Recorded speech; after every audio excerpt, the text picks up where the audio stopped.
శ్రీమాత్రే నమః. ఈరోజు 18వ శ్లోకం. అంతకంటే ముందు ఒకసారి 17వ శ్లోకాన్ని చెప్పుకుందాం. అవినాశితు తద్విద్ధి ఏన సర్వమిదం తతం వినాశమవ్యయస్యాస్య న కశ్చిత్ కర్తుమర్హతి. 18వ శ్లోకం.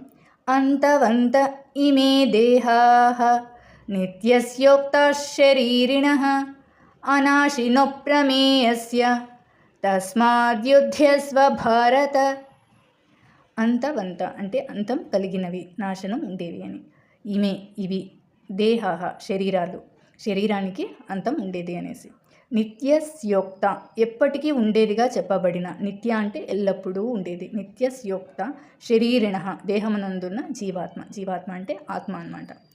అనాశినో నాశరహితమైనది, ప్రమేయస్య కొలవలేనిది, తస్మాద్యుధ్యస్వ కాబట్టి యుద్ధము చేయుము, భారత భరత వంశీయుడా, అర్జునుని భరత వంశీయుడా అని ఇక్కడ కృష్ణుడు సంబోధించాడనమాట.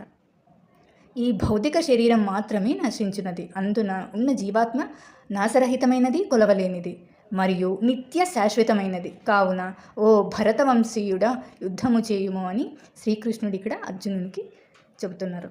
శ్లోకాన్ని ఇంకొకసారి చెప్పుకుందాం. అంతవంత ఇమే దేహాః నిత్యస్యోక్తా శరీరిణః అనాశినో ప్రమేయస్య తస్మాద్యుధ్యస్వ భారత. 19వ శ్లోకాన్ని రేపు చెప్పుకుందాం.